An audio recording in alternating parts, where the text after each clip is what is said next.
Alhamdulillahirabbil alamin.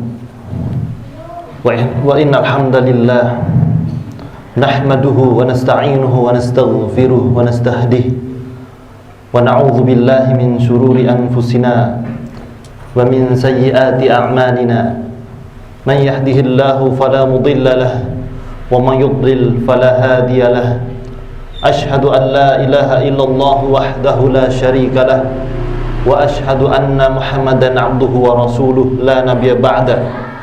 Usikum ba'yaya bitaqwallah ya ayyuhalladzina amanu taqullaha haqqa tuqatih wa la tamutunna illa wa antum muslimun.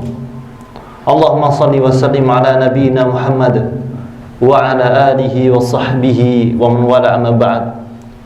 Jamaah salat Jumat barakallahu fikum yang saya cintai, Allah mencintai kita semuanya, menyayangi kita semuanya, sehingga kita menjadi hamba yang beruntung di dalam kehidupan dunia yang sebentar ini, dan nantinya kita akan pulang ke kampung halaman kita di surga insyaallah. Amin ya rabbal alamin.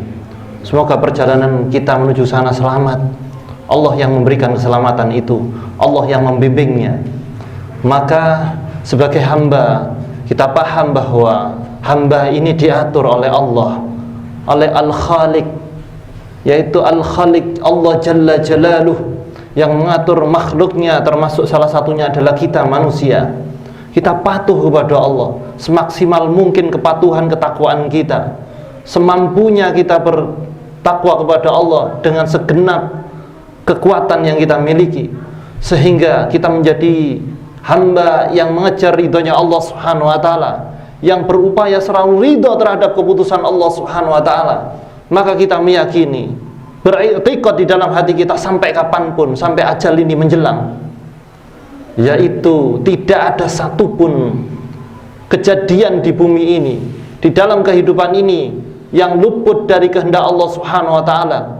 Allahul Mudabbir, Allah yang mengatur. Tidak ada satu daun pun yang rontok, tidak ada satu rambut pun yang lepas dari kepala, dari tubuh makhluk, kecuali Allah tahu, Allah mengatur itu semuanya. Kalau bulu, rambut saja Allah ngatur kapan dia beruban, kapan dia rontok. Bahkan kutu yang ada di kepala itu, kapan dia bertelur, kapan matinya kutu itu.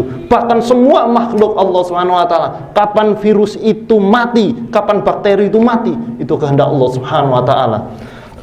Sehingga kita menjadi hamba yang selalu berupaya untuk ridha terhadap keputusan Allah Subhanahu wa taala. Sebagaimana kita mencontoh ketakwaan orang-orang yang paling bertakwa, yaitu al-anbiya, para nabi, ar-rusul, para rasul. Dan ini momen Dzulhijjah, momen kurban.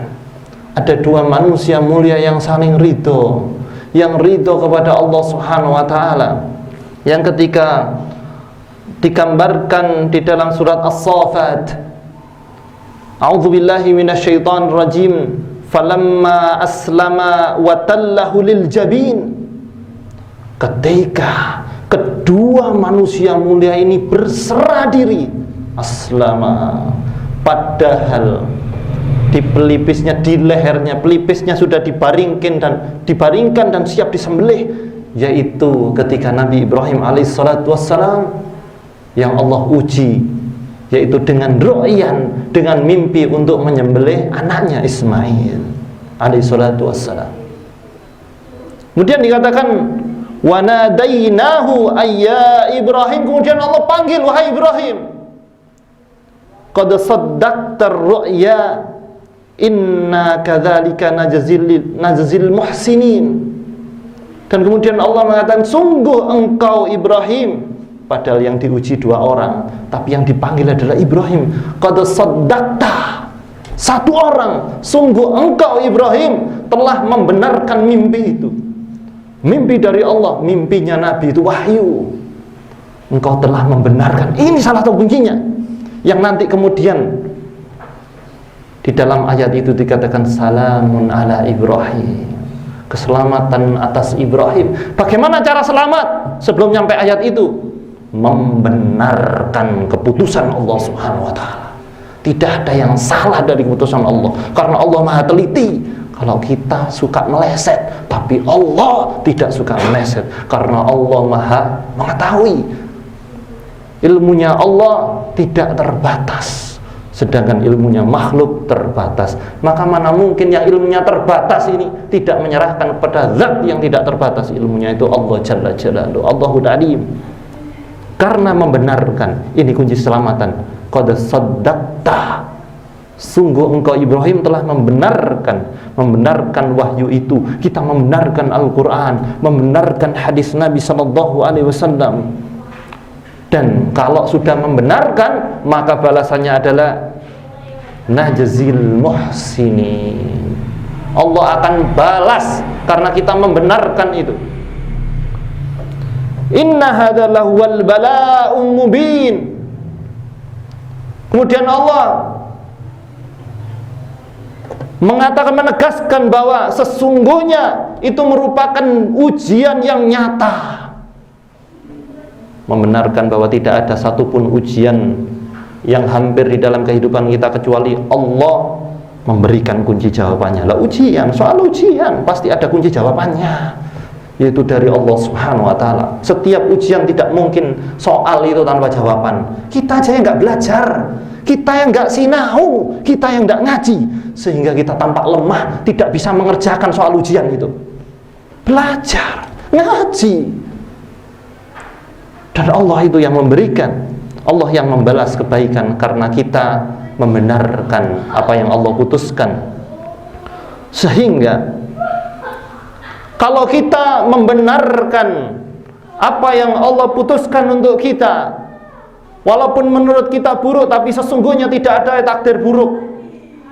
Karena beriman kepada takdir min khairi wa syarrihi, dari keburukan, dari kebaikan dan keburukannya, itu adalah bahasa untuk manusia.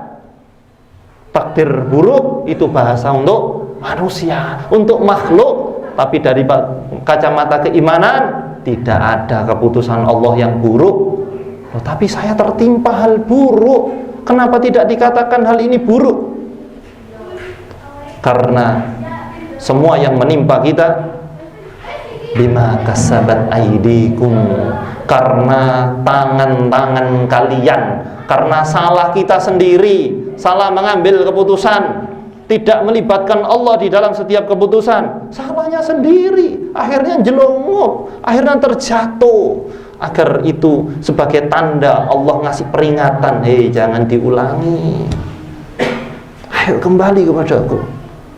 Kalau sudah waqad saddaqta, maka sudah membenarkan keputusan Allah Subhanahu wa Ta'ala, sehingga balasannya adalah fadainahu bi dhibhin azim, ujian yang nyata. Anak ini termasuk perhiasan, dibuat indah pandangan kita kepada anak itu. Sayang, lagi sayang-sayangnya, disuruh nyembelih sama Allah Subhanahu wa Ta'ala. Zuyyina lin-nasi hubbus syahawati minan nisa'i wal banin. Dibuat indah syahwat itu, yaitu yang pertama disebutkan adalah wanita, bukan properti. Yang menjadi nomor satu syahwat itu wanita. Dan kemudian yang kedua adalah bukan harta lagi-lagi, bukan sepeda motor, karena di situ al-khail al-musawwamah itu disebutkan setelahnya. Bukan harta, bukan uang, wal banin, anak. Anak ini sangat disayangi oleh orang tuanya, disuruh nyembelih. Karena membenarkan bahwa tasaddaq terru'yan, karena membenarkan mimpi dari Allah Subhanahu wa Ta'ala, membenarkan keputusannya Allah. Maka fazainahu bi dhibhin azim, maka Allah sesegera mungkin membalasnya dengan sembelihan yang besar, azim, diganti sama Allah Subhanahu wa Ta'ala. Inilah kalau taat itu begitu, meninggalkan sesuatu karena Allah Subhanahu wa Ta'ala, meninggalkan apa-apa yang kita senangi dan itu sebenarnya merugikan kita, dan itu sebenarnya menjerumuskan kita ke neraka. Senang tapi haram. Ketika ditinggalkan, yakinlah Allah akan ganti, sebagaimana Allah mengganti, yaitu Nabi Ismail, putra kesayangan yang ditunggu-tunggu bertahun-tahun, diganti dengan sembelihan, diganti dengan apa? Kambing. Kapan itu gantinya akan muncul? Ketika ketakwaan sudah di pucuk-pucuknya. Ketika di pucuk-pucuknya, maka ketakwaan itu akan Allah balas. Maka seseorang yang tidak sabar dengan balasan Allah, kapan dari dulu saya sholat ya begini-begini aja, dari dulu saya berdoa ini begini-begini aja. Loh, sejak kapan permintaan itu harus dituruti? Sejak kapan permintaannya anak sampean itu selalu dituruti? Permintaan tidak harus dituruti, karena ibadah ini, karena kemudian berdoa ini kita memohon kepada Allah, menyetorkan proposal kepada Allah SWT. Tidak semua proposal dituruti nilainya, karena Allah yang paling tahu apa yang terbaik untuk kita, karena kita nggak tahu jamaah barakallahu fikum. Kan kemudian Allah ganti itu, Allah ganti dengan yang lebih baik.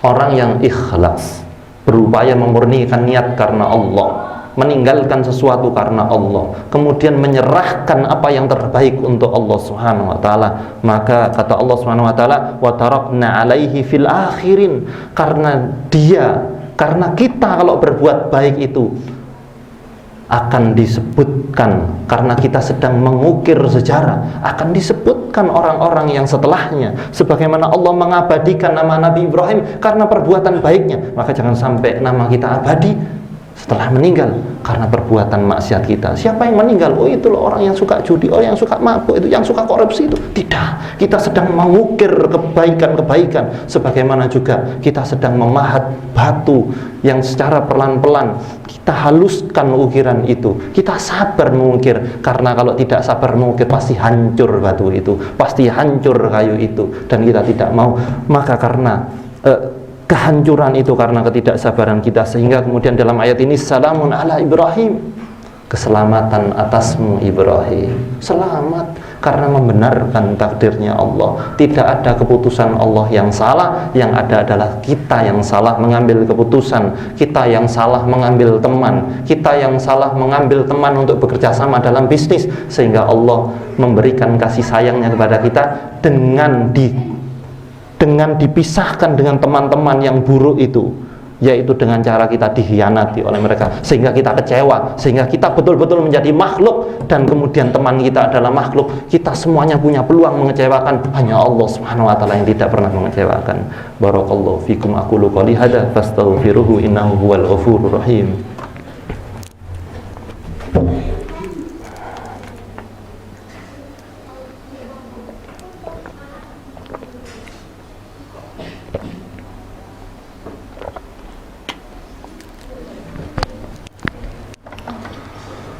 Alhamdulillahi rabbil alamin, wassalatu wassalamu ala rasulihil amin, wa ala alihi wa sahbihi ajma'in, faman tabi'ahum bi ihsanin illa yaumiddin. Asyhadu an la ilaha illallah wahdah, wa asyhadu anna muhammadan abduhu wa rasuluh la nabiyya ba'da. Usikum wa iyaya bitaqwallah, ya ayyuhalladzina amanu taqullaha haqqa tuqatih wa la tamutunna illa wa antum muslimun. Allahumma shalli wa sallim ala nabiyyina Muhammad wa ala alihi wa sahbihi wa man wala, amma ba'd. Jamaah barakallahu fikum yang saya cintai karena Allah, semoga Allah mencintai kita semuanya, semoga Allah menyayangi kita semuanya, memberkahi kehidupan kita.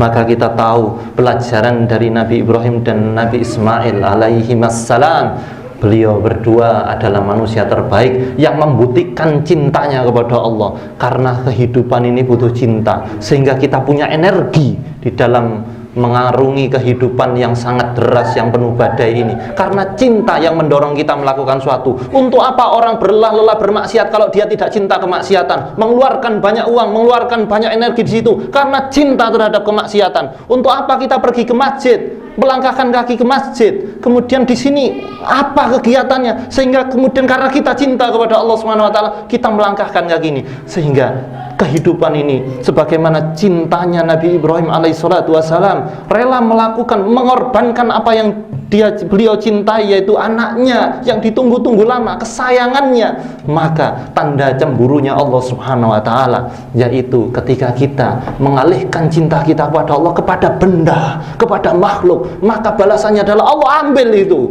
Ketika kita cinta kepada makhluk, Allah ambil itu dengan sangat menyakitkan. Kita cinta kepada barang, ketika cinta kepada HP, kepada kendaraan, Allah ambil itu, Allah rusakkan itu, karena semuanya milik Allah Subhanahu wa taala. Maka pelajaran kedua adalah kita tahu ketika kita meninggalkan sesuatu karena Allah, Allah akan menggantinya. Fadainahu bidzibahin hadim, dengan cepat sekali. Ketika sudah di pucuk-pucuknya, ketika sudah di akhir episode bab itu, maka Allah akan menggantinya. Karena Allah menggunakan fadainahu, bukan wadainahu. Ini efeknya cepat. Fadainahu fastabiqul khairat, bukan wastabiqul khairat. Tidak pakai waw tapi pakai fa. Cepat Allah gantinya itu. Ketika sudah di ujung-ujungnya, maka selamat berjuang sampai menuju ujung. Allah akan ganti itu. Kita tidak perlu kemudian kita galau untuk meninggalkan apa yang kita cintai padahal maksiat itu, menyia-nyiakan perbuatan itu. Kita tidak perlu ragu meninggalkan sesuatu yang Allah tidak sukai, karena Allah akan menggantinya. Karena Nabi SAW bersabda, innaka lan tada'a syai'an lillah azza wa jalla illa baddalakallahu bih ma huwa khairul laka minhu. Maka kata Nabi SAW, tidaklah seseorang itu meninggalkan sesuatu karena Allah, bukan karena tekanan makhluk, karena Allah. Allah akan baddalakallahu bih, Allah akan menggantinya. Ditinggalkan saja orang yang kemudian mengajak kita kemaksiatan, diganti nanti, diganti dengan teman yang lebih baik. Ditinggalkan kecanduan-kecanduan itu yang membuat kita jauh dari Allah SWT, diganti sama Allah SWT. Karena ketika Allah melarang sesuatu, Allah pasti ada penggantinya situ. Allah mengharamkan babi, banyak makanan yang halal. Allah mengharamkan khamr, banyak minuman yang halal. Allah mengharamkan zina, Allah menghalalkan nikah. Allah mengharamkan riba, Allah menghalalkan perdagangan. Apa susahnya kita meninggalkan itu, kebiasaan-kebiasaan buruk yang ketika kita bermaksiat sendirian di kamar, tinggalkan karena Allah. Allah akan menggantinya dengan kenikmatan yang luar biasa. Menyusahkan kemaksiatan itu. Dosa itu membuat gelisah. Tidak akan mungkin membuat kegelisahan ini dirubah dengan kegelisahan lain. Membuat dosa ini dihibur dengan dosa yang lain. Tinggalkan itu, Allah akan ganti. Tinggalkan riba itu, Allah akan ganti uangnya panjenengan. Allah akan ganti pekerjaan panjenengan. Tinggalkan pekerjaan yang kebijakan-kebijakan pekerjaan itu membuat kita melalaikan sholat, tidak ngaji, nyampe rumah lagi capek-capeknya tidak hadir pengajian, tinggalkan. Atau kemudian rubah, sehingga Allah akan mengganti dengan pekerjaan yang lebih baik. Yakinlah, karena keimanan ini milik orang yang 100% yakin kepada Allah. Tidak ada keimanan 99,99%, tidak ada. Yang adanya adalah 100%. Sebagaimana sudah ada pisau Nabi Ibrahim yang sudah ada di leher anaknya, putranya Nabi Ismail, maka Allah menggantinya. Allah akan ganti. Tinggalkan kebiasaan maksiat itu, Allah akan ganti dengan perbuatan kebiasaan-kebiasaan yang baik dan menenangkan hati kita, sehingga kita menyiapkan diri untuk mati husnul khatimah, untuk mati dengan kematian yang indah, untuk mati dengan kematian yang Allah ridhoi, sehingga kita dikumpulkan dengan Rasulullah Muhammad SAW nanti di surga, dikumpulkan dengan para sahabat, dihendaki kita untuk berhadapan dengan Allah, menjumpai Allah Subhanahu wa taala. Alhamdulillah, Allahumma shalli wa sallim ala nabiyina Muhammad. Allahumma fir lil muslimina wal muslimat al ahya'i man ambat. Allahumma inna nas'aluka ilman nafi'an wa rizqan tayyiban wa amalan mutaqabbalan. Allahumma inna na'udzubika min ilmi la yanfa'. Allahumma inna nas'aluka min husnil khatimah ya rabbal alamin. Allahumma inna na'udzubika min su'il khatimah ya rabbal alamin. Allahumma ansur lil ikhwanana wal mujahidina fi Filistin, fi Suriah, fi Burma, fi Yaman, fi Indonesia, fi kulli makan ya rabbal alamin. Rabbana atina fid dunya hasanah wa fil akhirati hasanah wa qina adzaban nar. Ibadallah, aqimus shalah.